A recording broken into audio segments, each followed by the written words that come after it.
Addiction, Why They Use. A Handbook for Anyone Who Loves an Alcoholic or Addict. By Emmanuel S. John, Baltimore, 2012. Addiction, Why They Use. A Handbook for Anyone Who Loves an Alcoholic or Addict. Second edition. Copyright 2012 by Emmanuel S. John. All rights reserved. No part of this book may be reproduced or transmitted in any form or by any means without written permission from the author. ISBN 978-0-9851898-0-8, printed in the United States of America. This book is dedicated to my spiritual mother and guide, Joyce Luciano. God bless her beautiful soul. And to my father, Raymond John, killed by addiction. This book is also dedicated to all those people who suffered needlessly at the hand of a twisted disease, and to every alcoholic or addict who has refused to sell out to that disease.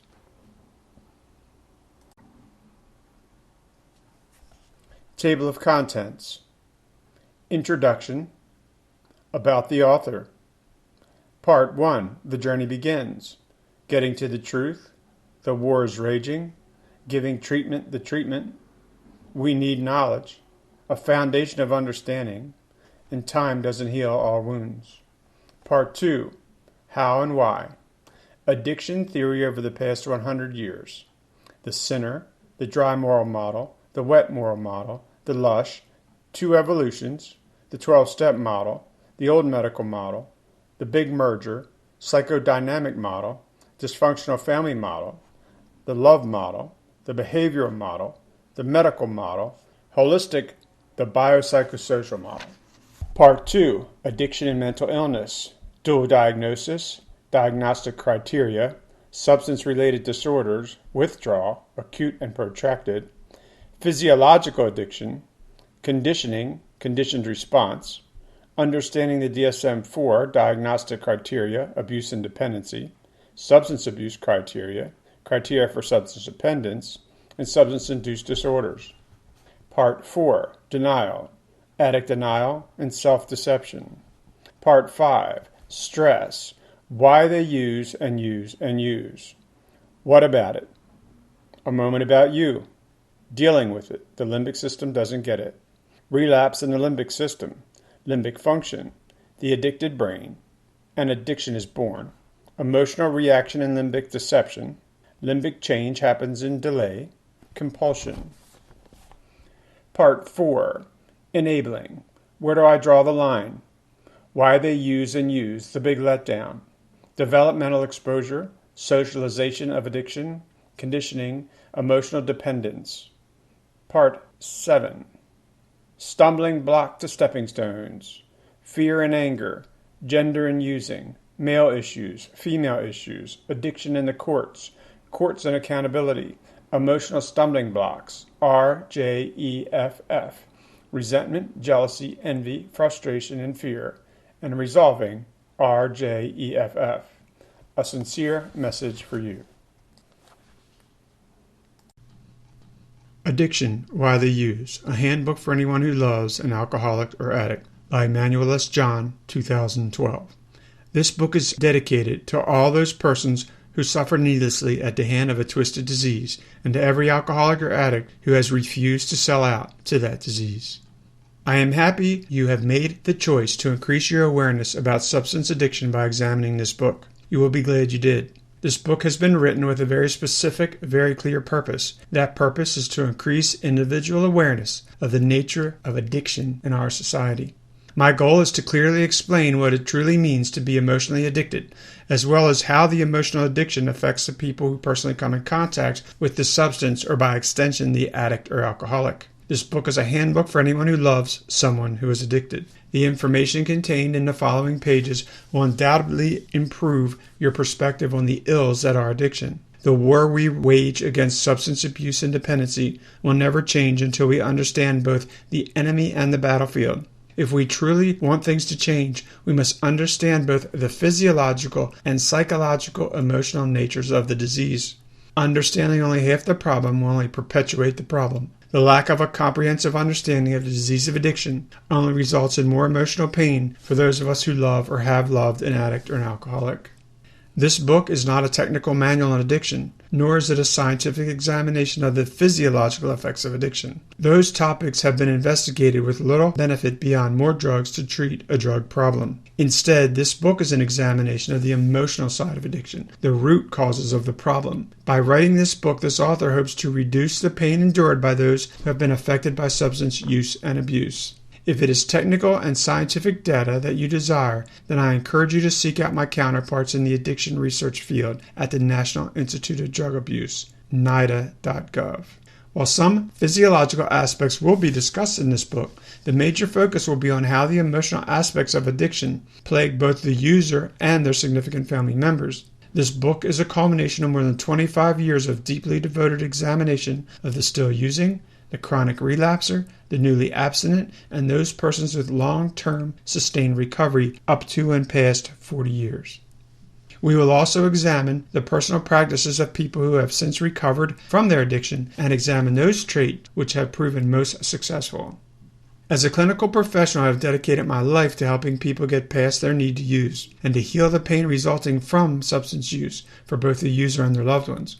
My goal has always been to help my clients and their families gain or regain healthier emotional lives. An important personal goal of mine has been to return addictive families to more normal, healthier states of functioning. Since I can't possibly meet with you all personally, I've written this book to share with you my understanding and our successes. In the following pages, I will refer to addiction, alcoholism, substance abuse, and substance dependency. For our purposes, and for the majority of the topics discussed, the terms are fairly interchangeable, but it should be noted that there are clinical differences that exist. These variances will be identified when necessary. The term addict does not exclusively refer to the illicit drug user. It also refers to the abuser of alcohol and prescription drugs. Almost all abstinence-based treatment in this country has evolved from the practices developed in the past 100 years. For reasons of clarity, this book begins with a specific focus on the history of how alcoholism, addiction to alcohol, has been viewed and treated. This does not suggest that the problem of addiction is anything new. There are references to addiction as far back as the Book of Solomon in the Bible. For practical reasons, we will focus mainly on the trends of the past 100 years, as they are much more germane to our primary goal, which is again to understand the emotional problems of addiction. Because we are focusing on the emotional aspects of addiction, there's little difference in the emotional torture experienced by today's users or by the users of 100 or even 2,000 years ago. About the author. Having worked and volunteered in the field of addiction for more than 25 years, I've learned several basic truths about addiction. I share these truths with the hope of lessening the torment you may be experiencing because of this dreadful disease. This book has been written with the primary goal of lessening the pains of addiction for you, for the addict, for the addicted's family, and all the other primary or significant figures in the addicted's life. Its idea is simple. We lessen the pain by understanding and depersonalizing the nature of the illness. I am a clinical professional. I began my work with addicts back in the glory days of the 28-day treatment program, when insurance companies paid for a somewhat more practical level of care. It should be noted that 28 days is not a clinically significant number. It was an insurance company payment limitation. There are some addicted people that require as much as a year of treatment in a structured program to overcome their malady. I have worked in nearly all the abstinence-based modalities of drug treatment, including long-term inpatient, more than 28 days, 28-day treatment programs, forensic and jail-based programs, intensive outpatient or IOP programs, non-intensive outpatient treatment programs, also referred to as drug counseling, early intervention, and even in prevention programs working with elementary school children in the 3rd, 4th, and 5th grades. In addition to working with addicts directly, I have worked extensively with the family members and loved ones of addicts, regardless of their ages. In order to share the awareness that I have attained with the greatest number of people, I have also designed and conducted numerous professional trainings on the subject to help other addiction professionals become more effective caregivers. In regards to diversity, I consider myself extremely fortunate to have a vast amount of exposure to different cultural groups. I worked for nearly 7 years in the Baltimore City public school system, some integrated, but most predominantly African American. Never shying away from a challenge, I have often entered some of the toughest schools in a city full of tough schools, sometimes when other professionals could no longer persevere. During this time, I conducted one of the longest-running drug dealer groups in the country. I have spent 4 years working with the Jewish people of all denominational levels, from the totally unconnected to the most orthodox of Orthodox families. Remember, addiction is a disease. Being a disease, it affects a portion of the population, regardless of religious affiliation, family nurturing, socioeconomic levels, or emotional functioning. After I attained my clinical education, I decided to enter into a program at the University of Maryland for a degree in instructional systems development. While there, I did recovery-specific research and attained more insight into educational design. This allowed me to increase the effectiveness of substance abuse education so that more people could be better informed about this serious illness. I would love to receive your feedback once you have read this book. You can find me at addictioninthefamily.com or whytheyuse@gmail.com. Part 1. The Journey Begins. Getting to the Truth. The most basic of all truths about addiction is addiction hurts. It hurts not only the addicted, but by extension all those persons who have to relate to or are relying upon the addicted. It has been my experience that the significant others of addicts, this includes all those who are in regular contact with the addict, often suffer more than the addict, as they do not have the luxury of chemical escape from the reality of the situation. We will examine this painful issue of addiction on several levels. First, we will define addiction through the eyes of society, from religious doctrines to the modern healthcare system in place today. We will do this by an examination of the views established in the United States over the past 100 years, as these perceptions most vividly color our present understanding and misunderstanding. During this process, we will also examine how society has defined addiction, because this most directly dictates our treatment of the addict, and by extension, our drug treatment approaches. If what the ancient Greek existentialists said is true, that we are not so much bothered by things as by our interpretation of things, then perhaps an insightful and unbiased view of addiction may actually serve to ease some of our duress. If the above is true, then how we as a society view addiction predicates the level of discomfort we feel as a member of our society struggling to regain manageability. The war is raging. Our first chapter will use the history of U.S. social perspectives on addiction and the history of addiction treatment to highlight the successes and failures of coping with and addressing the addiction problem. During the process, you will inevitably notice how these perspectives have influenced your own understanding and misunderstanding of the problem. It is my hope that by bringing these truths to light, you will develop for yourself a more comprehensive understanding of the problem and the task at hand, that you will then be able to let go of the guilt and regret you may now feel. If there was a war on drugs, then we have for all intents and purposes lost the war. We have surrendered and are now living under the invading forces' occupation at their whim. If it is a war, then it is a holocaust, with millions dying around the world as a direct or indirect result. While we may have won the battle of treatment availability, we have lost our war on importation and recreation. Many of us do not even know who the real enemy is. General Patton said, "I have seen the enemy, and he is us." Biblical references tell us to know thy enemy. Is there really anyone who believes we have won or are winning? Seriously? Is there a cohesive accounting of the problem under which people can join together and triumph? Is our intelligence flawed? What we can be sure of and all agree on is this: we are losing the war via our children's lives and their futures because we have not yet fully identified the core problems. We have not accentuated the ills of addiction in such a way that our youth find the risk of using a drug to be counterproductive to finding happiness and contentment.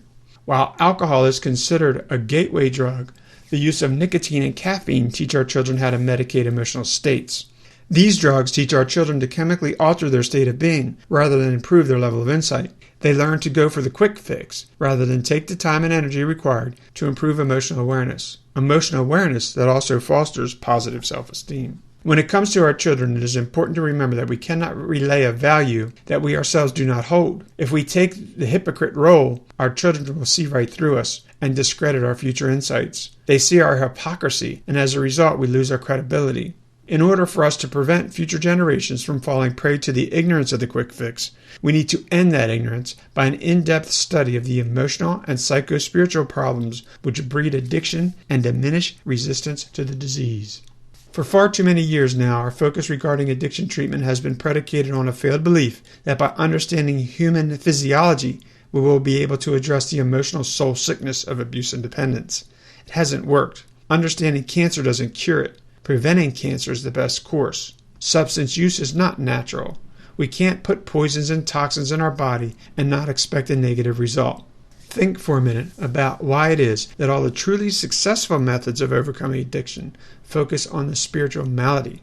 Maybe it is because personal emotional dysfunction is the root cause of the illness. By spiritual sickness, I'm referring to the ills of the human spirit, those of emotional outlook, self-concept, self-esteem, self-efficacy, and personal self-worth. Is it possible that we may have overanalyzed the problem? It's like we have been trying to cure the cancer only in the late stages, instead of trying to catch it in its early stages to prevent it. Unfortunately, this perspective is late for some, but that doesn't mean that addiction can't be prevented or that it can't be defeated in its early stages with our youth and our young adults. Perhaps the solution is in treating the initial cause for use, which is to simply and quickly feel better than we do. That's right, it's that simple. People use because they want to change the way they feel. People who already feel good, content, and whole have no need to change or alter their perception because they are content with how they feel. While even the most emotionally healthy of persons can be swayed by others to experiment with drugs, those healthy minds have faith in their own function. They also have faith in the people in the world around them. People with a sense of self-efficacy rarely fall prey to peer pressure and social inertias. They become leaders in a search for an alternative way to feel better, one that does not include drugs and alcohol. The above point was not made to suggest that the solution in any way is religious. While these approaches may work for many, the human spirit does not require dogma of any kind to right itself and return to what is natural. This is where we start. Getting the chemicals out of the toxic mind is our first priority. Mending the damage done from the drugs is our second. Preventing further use by the installation of hope and by remaining off drugs of all kinds, that they, or we, can find that contentment and happiness initially sought from the drug of choice. As a society, we are overcommitted to alcohol in our lives. Alcohol itself offers no sustenance for the human body or soul, yet few can imagine life without it.